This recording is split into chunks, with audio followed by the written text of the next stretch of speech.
आज हम लोग स्टार्ट करेंगे सेट नंबर 2 2025 का, जिसका कोड है BW।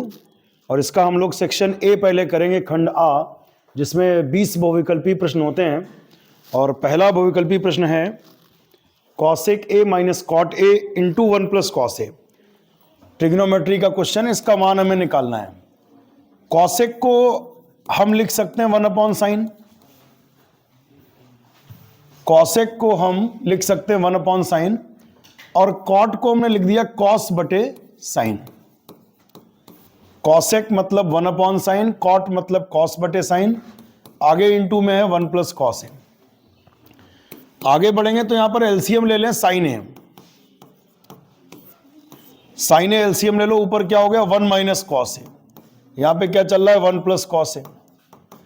अब इसमें वर्गांतर आएगा ए प्लस बी, ए माइनस बी, ए स्क्वायर माइनस बी स्क्वायर, ए स्क्वायर माइनस बी स्क्वायर बटे में क्या है साइन ए। और फॉर्मूला सभी जानते होंगे कि 1 का वर्ग हो जाता है 1 और माइनस कॉस स्क्वायर ए लिखा हुआ है, अपॉन में है साइन ए। अच्छा, 1 माइनस कॉस स्क्वायर थीटा ये हो जाता है साइन स्क्वायर थीटा। ध्यान दें, एक फॉर्मूला है ट्रिग्नोमेट्री का कि 1 माइनस कॉस स्क्वायर थीटा, जब भी 1 minus cos square theta sine square theta upon sine है। अब क्वेश्चन समझने के लिए जरूरी है कि त्रिकोणमिति के सारे फॉर्मूले आपको याद हो अच्छे से। अब साइन है यहां से कैंसिल हो गया, तो बचा कितना साइन है। एक ऑप्शन होगा जिसमें साइन ए आ रहा होगा, तो पहले क्वेश्चन का डी ऑप्शन करेक्ट है। इसके बाद में अगले प्रश्न को देखें। अगला क्वेश्चन आ रहा है प्रोबेबिलिटी से, प्रायिकता चैप्टर से। किसी पासे को एक बार फेंका जाता है, जब भी पासे को हम फेंकेंगे तो कुल तरीके हो जाएंगे 6। पासा गिर सकता है 6 तरीके से, या तो 1 आएगा, 2 या 3 या 4 या 5 या 6। क्वेश्चन कह रहा है कि एक विषम संख्या आने की क्या प्रायिकता है। तो बेटा विषम संख्याएं कौन कौन सी होती हैं। मान लिया विषम संख्या आने की घटना ई है। विषम संख्याएं इसमें से कौन कौन सी हैं, 1, 3, 5। वैसे तो विषम 7 भी होती है, लेकिन 7 पासे पर नहीं होती। तो प्रायिकता निकालने का जो फॉर्मूला है वो होता है घटना के अनुकूल प्रकार बटे कुल प्रकार। तो विषम संख्याएं कितनी हैं, 3, घटना के अनुकूल परिणाम, और कुल परिणाम कितने हैं 6। तो 3 एकम 3, 3 दूना 6, यानी 1/2। तो हम चेक करते हैं, दूसरे में ऑप्शन है 1/2 आ रहा, यानी दूसरे क्वेश्चन का बी ऑप्शन करेक्ट है। इसके बाद आते तीसरे क्वेश्चन पे। एक बंटन सामने लिखा हुआ है, कह रहे हैं इसका माध्यक वर्ग बताइए। इसका माध्यक वर्ग बताना है। यह सवाल बड़ा इंपॉर्टेंट है, लगभग हर सेट में रहता है एक माध्यक वर्ग, बहुलक वर्ग। वर्ग निकालना ही पूछ लेते हैं। तो माध्यक वर्ग के लिए आप क्या करें, संचयी बारंबारता निकाल लें, CF। तो सबसे पहले यहां पर 3 आ जाएगा, 3 और 2 5, 5 और 5 10, 10 और 4 14, 14 और 1 15। एक बार ऐसे भी जोड़ लिया करो, आता वही है, लेकिन कहीं अगर मिस्टेक हुई होगी तो पता चल जाएगा। 3 2 5 5 10 4 14 1 15। अब कंफर्म है, सही है। तो माध्यक वर्ग कैसे पता करें, इसमें आप एक जोड़ लो, 15 + 1/2 यानी 16/2, यानी 8वां पद। आपको देखना है कि 8वां पद किस अंतराल में आएगा। आपको बताएं, पहले पद से तीसरे पद तक यह अंतराल चलेगा, चौथे पद से लेकर के 5वें पद तक की जरूरत होगी तो यह अंतराल माना जाएगा। लेकिन हमें जरूरत है 8वें पद की, तो छठे पद से लेकर के 10वें पद तक, यानी 6ठा 7वां 8वां, ये सारे के सारे इस अंतराल में आएंगे। और इसी को हम क्या कहेंगे, इसी को हम कहेंगे, इसी को क्या कह देंगे, इसी को कह देंगे बेटा माध्यक वर्ग। तो 8वां पद जो है ना, 5वें पद तक ये चलेगा, छठे से 10वें तक ही, तो 8वां इसमें आएगा। तो यहां लिखेंगे माध्यक वर्ग हो जाएगा 10 से 15। और ऑप्शन इसका देख लेते हैं कौन सा है, 10 से 15, यानी सी ऑप्शन करेक्ट है। तीसरे क्वेश्चन का सी ऑप्शन करेक्ट है। इसके बाद में अगले क्वेश्चन पे आते हैं, बहुलक वर्ग इसमें निकालना है। चौथा क्वेश्चन है और इसमें बहुलक वर्ग निकालना। ये सवाल भी बड़ा इंपॉर्टेंट है, 1 नंबर में आता है ये बहुलक वर्ग। ये ज्यादा आसान होता है, माध्यक वर्ग से भी ज्यादा आसान है। जिसकी बारंबारता सबसे ज्यादा वही बहुलक वर्ग है। तो अगर ध्यान से देखोगे तो सबसे ज्यादा बारंबारता इसमें किसकी है? 12। तो बहुलक वर्ग हो जाएगा 7 से 14। सबसे बड़ी बारंबारता कोई बहुलक वर्ग कहते हैं, तो बहुलक वर्ग हो जाएगा 7 से 14। हमें देखना होता है बहुलक वर्ग में सबसे बड़ी बारंबारता कौन सी है। तो 12 सबसे ज्यादा बड़ी बारंबारता है, इसलिए बहुलक वर्ग 7 से 14 है। तो अब 7 से 14 कौन सा ऑप्शन है, जरा देख लीजिए। चौथे का डी ऑप्शन करेक्ट है। अगला क्वेश्चन है 5वां। एक बच्चे के पास एक ऐसा विचित्र पासा है, थोड़ा पासे पर नॉर्मली 1 2 3 4 5 6 होते हैं, लेकिन एक बच्चे के पास है ऐसा पासा जिस पर अक्षर लिखे हुए हैं। अक्षर क्या है? वो सामने हैं। एक फेस पर ए है। पासे में 6 फेस होते हैं। एक फेस पर ए है, दूसरे फेस पर बी, फिर सी, फिर डी, फिर ई, फिर ए। ये करें ए प्राप्त होने की क्या प्रायिकता है? बड़ा आसान है। पासा जब भी उछलेगा तो कुल तरीके 6 हैं। कुल तरीके कितने हैं? 6। काउंट कर लो। 1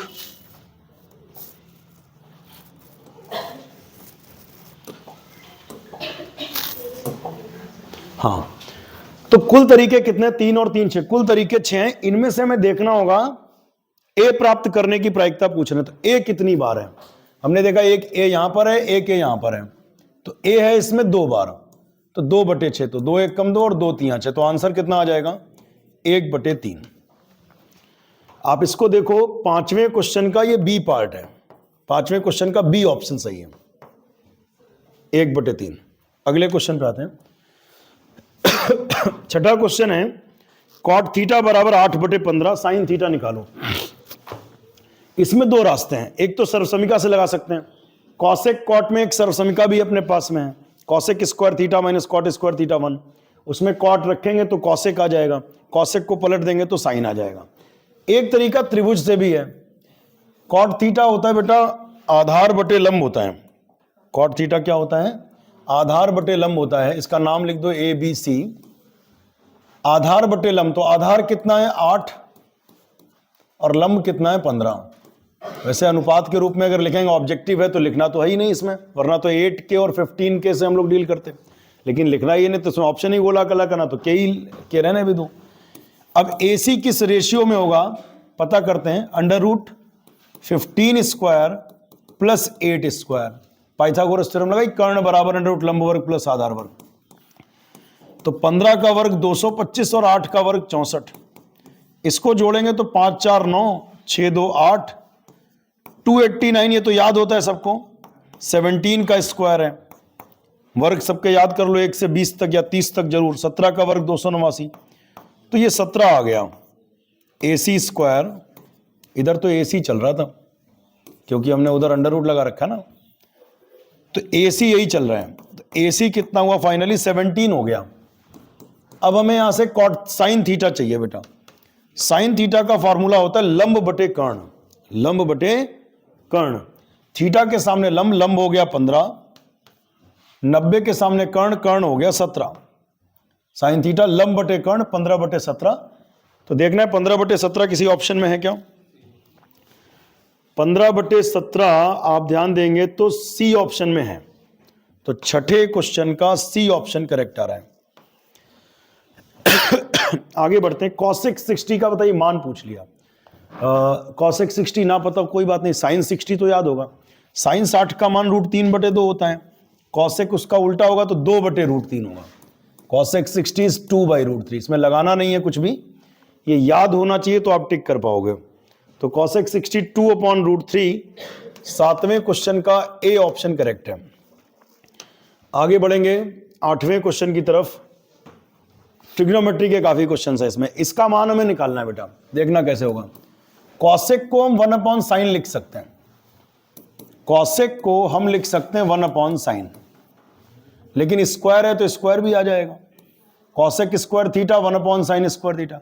सेक थीटा को हम लिख सकते हैं 1/cos थीटा, बट स्क्वायर है तो स्क्वायर भी आएगा। तो cosec square 1/sin square, sec square 1/cos square. अब नीचे की भिन्न पलट के ऊपर जाएगी, ये cos स्क्वायर थीटा ऊपर जाएगा, तो cos स्क्वायर थीटा बटे sin स्क्वायर थीटा। और बेटा cos बटे sin क्या हो जाता है? कॉस बटे साइन कॉट हो जाता है और इनके ऊपर स्क्वायर लग जाएगा, तो कॉट स्क्वायर थीटा भी कोई ऑप्शन इसका होगा। 8वें का डी ऑप्शन करेक्ट है, that is cot square theta. आगे बढ़ते 9वें क्वेश्चन की तरफ। इसका हमें, ये बड़ा इंपॉर्टेंट क्वेश्चन है, इसमें का क्वेश्चन लगभग हर वर्ष रहता है, एलसीएम एचसीएफ का क्वेश्चन जरूर मिलेगा आपको। 35 और 49 का जो एचसीएफ है वो 7 है और इनका एलसीएम हमें फाइंड करना है। इसके लिए याद कर लो, लासा गुणे मासा बराबर पहली संख्या गुणे दूसरी संख्या। LCM into HCF is equal to पहला नंबर गुणे दूसरा नंबर। एलसीएम हमें फाइंड करना है, एक्चुअली हमें एलसीएम ही फाइंड करना है, एलसीएम ही तो क्वेश्चन मार्क है। इन दोनों नंबर्स का एचसीएफ कितना है? 7। पहली संख्या कितनी है? 35। दूसरी संख्या कितनी है? 49। बस एलसीएम आ जाएगा यहां से। ये 7 को आप ले जाओ बटे में, 35 गुणे 49 बटे 7।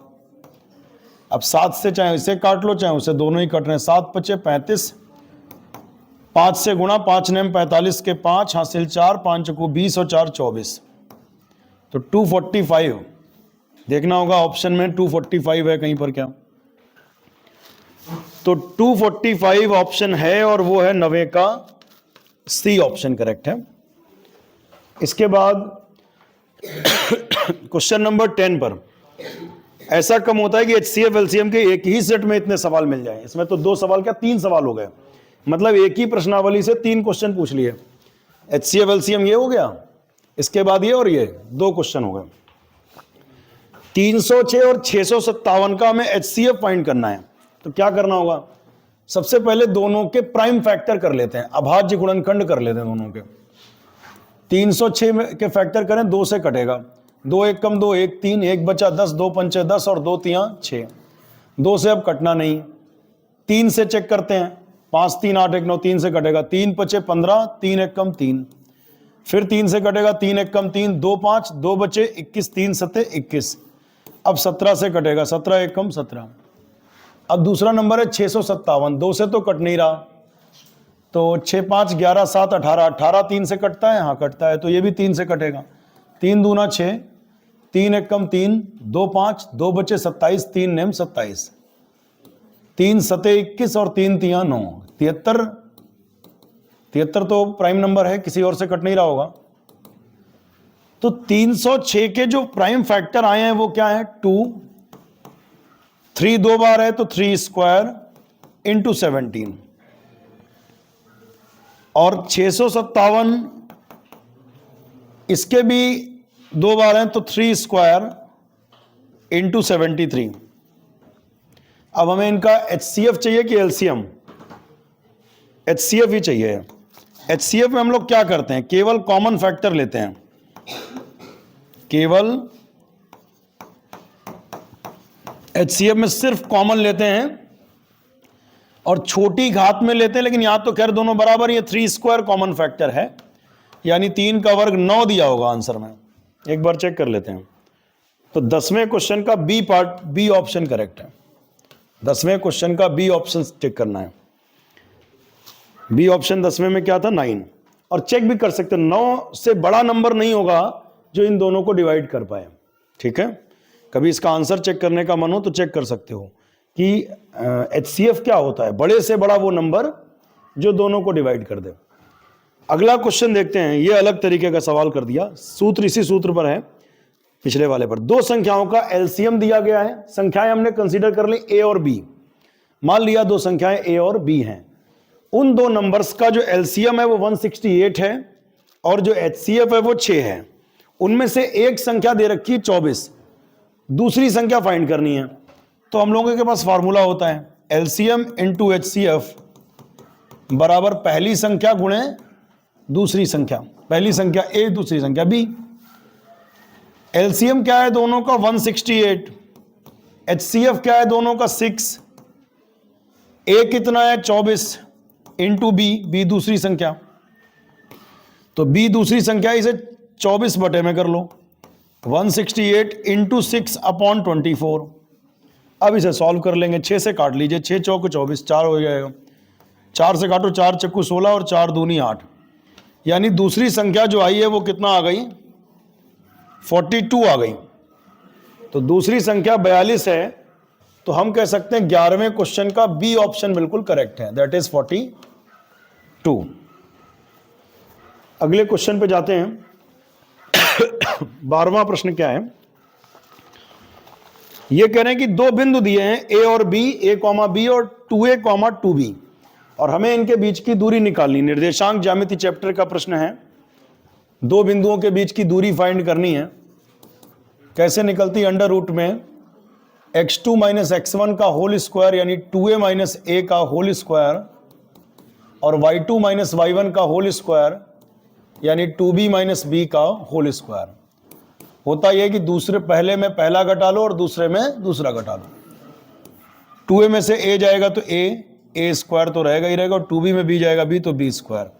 ऑप्शन ऐसे ही दिया होगा, कोई देखना पड़ेगा कौन सा है। Under root a square plus b square, ये 12वें क्वेश्चन का ए ऑप्शन करेक्ट है। ठीक है, अगले क्वेश्चन पे चलते हैं। 13वां क्वेश्चन, ऐसा क्वेश्चन भी लगभग हर सेट में एक मिल जाएगा आपको। 5 सेंटीमीटर रेडियस है, रेडियस कितना है? 5 सेंटीमीटर। 5 सेंटीमीटर त्रिज्या वाले वृत्त के एक बिंदु P पर, बिंदु P पर एक स्पर्श रेखा है। देखो लिखा है वृत्त के बिंदु P पर, वृत्त के बिंदु P पर, इसका मतलब बिंदु P कहां पर है? वृत्त पर है। वृत्त के बिंदु P पर एक स्पर्श रेखा है PQ, स्पर्श रेखा है, ठीक है, और केंद्र O से जाने वाली एक रेखा उस स्पर्श रेखा से Q पर मिलती है, और PQ की वैल्यू दे रखी 12 और त्रिज्या 5। OQ की लंबाई पूछ रहे हैं। सबसे पहले तो हम इसमें एक थ्योरम आपको बताएं, क्या लगेगा कि स्पर्श रेखा और स्पर्श बिंदु से जाने वाली त्रिज्या परस्पर लंबवत होते हैं। ये थ्योरम याद होगा तब तो आप ये 90 कह पाओगे। स्पर्श रेखा और स्पर्श बिंदु से जाने वाली त्रिज्या परस्पर लंबवत होते हैं, इसलिए एंगल OPQ 90 डिग्री हो गया। अब ये समकोण त्रिभुज है, लंब पता है, आधार पता है, कर्ण निकालना निकाल लेंगे। त्रिभुज OPQ में by the help of Pythagoras theorem OQ square बराबर कर्ण वर्ग बराबर लंब वर्ग प्लस आधार वर्ग, ऑब्जेक्टिव है सीधा लिखते हैं, 5 का वर्ग प्लस 12 का वर्ग, 5 का 25 और 12 का 144, 144 25 169, और 169 का वर्गमूल लेंगे तो आ जाएगा 13। तो ऑप्शन में देखिए कहीं 13 सेंटीमीटर एक दिया होगा, तो ये 13वें क्वेश्चन का बी ऑप्शन बिल्कुल करेक्ट है, 13 सेंटीमीटर। इसके बाद 14 नंबर क्वेश्चन, ये त्रिभुज का है, ध्यान से सुनिएगा। इन्होंने कहा त्रिभुज ABC और त्रिभुज DEF, त्रिभुज ABC और त्रिभुज DEF में कोण B और कोण E बराबर हैं। हमने समझने के लिए दो ट्रायंगल बना लिए, एक त्रिभुज ABC और एक त्रिभुज DEF। इसमें कोण B और कोण E आपस में बराबर हैं। ये हम नहीं कह रहे, सवाल में दिया है कि कोण B और कोण E बराबर है। देखना बेटा, ये वाले कोण कैसे हैं बेटा? बराबर हैं। ठीक है, होना भी चाहिए, समरूप त्रिभुजों के संगत कोण बराबर होते हैं। तो ये कह रहे हैं कि अब ये त्रिभुज समरूप होंगे कब, मतलब समरूपता, इन्होंने कहा ये दोनों समरूप कब होंगे जबकि कोण बराबर है। अब देखिए दो रास्ते हैं, या तो कोई कोण बराबर हो जाए तो कोण कोण समरूपता लग जाए, कोण AD के बराबर हो जाए या CF के बराबर हो जाए, लेकिन ऐसा कोई ऑप्शन दिया नहीं है। ऑप्शन देखकर समझ आया कि दो भुजाओं में अनुपात दे रहे हैं ये, इसका मतलब ये तुमसे रूल चाह रहे हैं वो वाला तुम लगा के समरूप करो। Side angle side, side angle side जो रूल है, इसमें दो साइड्स होती हैं और बीच का एंगल होता है, दो साइड्स होती हैं और दो साइड्स का रेशियो होता है और बीच का एंगल होता है।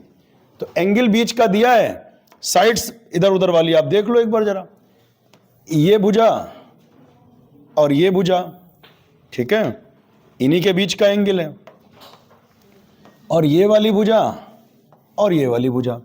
तो इनमें रेशियो जिसमें दिया हो जिस ऑप्शन में, वही ऑप्शन बिल्कुल सही होगा। कहने का मतलब AB अपॉन D, यहां से भी देख सकते हैं AB अपॉन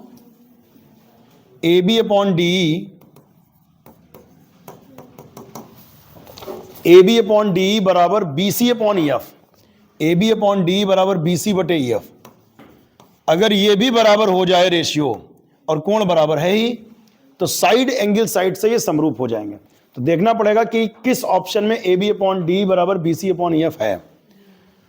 तो पहला ऑप्शन देखें, AB बटे DE ठीक तो है ये, AC बटे DF, नहीं पहला गलत हो गया। दूसरा देखें तो AB अपॉन DE बराबर BC बटे EF, ऑप्शन बी सही है।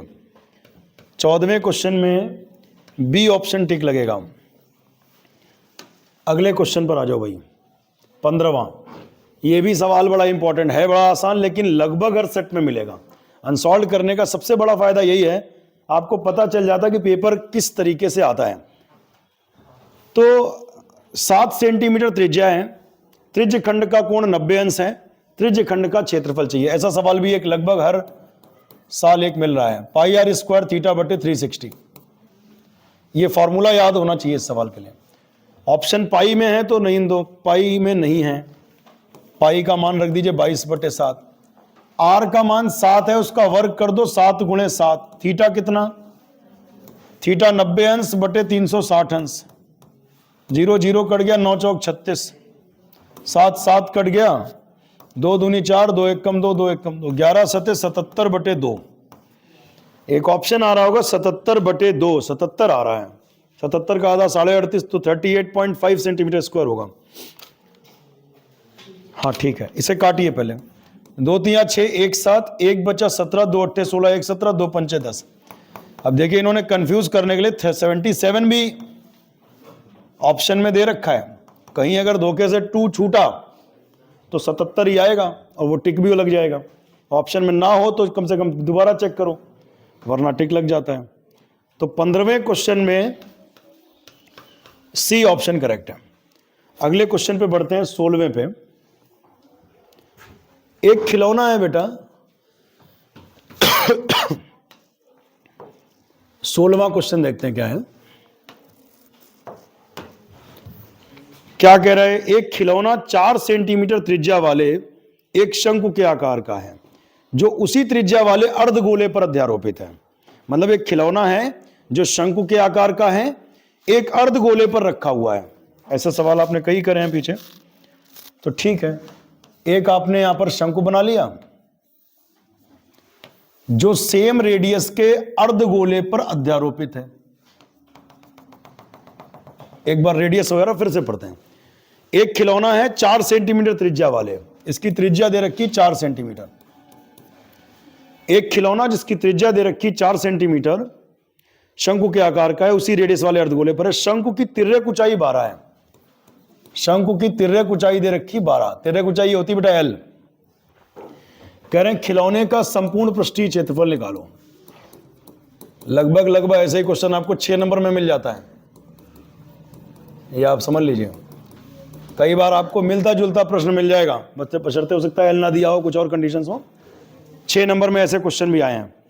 खिलौने का संपूर्ण पृष्ठीय क्षेत्रफल क्या होगा, शंकु का वक्र पृष्ठ, क्योंकि संपूर्ण पृष्ठ वो है जिसे बाहर से हम टच कर सकते हैं। एक तो शंकु का वक्र पृष्ठ टच हो रहा है और अर्धगोले का वक्र पृष्ठ टच हो रहा है। तो यहां लिखेंगे शंकु का वक्र पृष्ठीय क्षेत्रफल प्लस अर्धगोले का वक्र पृष्ठीय क्षेत्रफल। अब ऑब्जेक्टिव करना तो तुम लोग पेपर में ऐसे मत लिखना, डायरेक्ट फॉर्मूला लिखना। हमें समझाना इसलिए हम लिख देते हैं, पता चला रफ पे लगा रहे हैं तो पूरा लिख कर रहे हैं। मन में सोचो शंकु का वक्र पृष्ठ और तुरंत सीधा लिखो पाई आर एल, जल्दी करना है। अर्धगोले का वक्र पृष्ठ 2 पाई आर स्क्वायर, क्योंकि गोले का होता 4 पाई आर स्क्वायर, अर्धगोले का 2 pi R square, radius same है। पाई आर कॉमन ले लीजिए तो एल, और pi common, R common, pi R common 2r। ऐसे सवालों में वैल्यू रखने से पहले यह देख लेना कि ऑप्शन पाई में दिए हैं कि पाई का मान रखकर। तो हमने ऑप्शन देखे, चारों ऑप्शन में पाई है, इसका मतलब पाई को नहीं टच करना है। पता चला रख गए, बाद में फिर हटाना पड़ रहा है। आर की वैल्यू है 4, एल की वैल्यू है 12, रेडियस कितना है, रेडियस है 4, 4 पाई 12 प्लस 4 दूनी 8, और 12 और 8 हो जाता है 20, और 20 चक्कू 80, 80 पाई। चूंकि क्षेत्रफल है तो लिखेंगे सेंटीमीटर स्क्वायर, और ऑप्शन इसमें देखना है 16वें क्वेश्चन का डी ऑप्शन करेक्ट है, that is 80 pi centimetre square. Next is 17th question, x square plus 7x plus 12,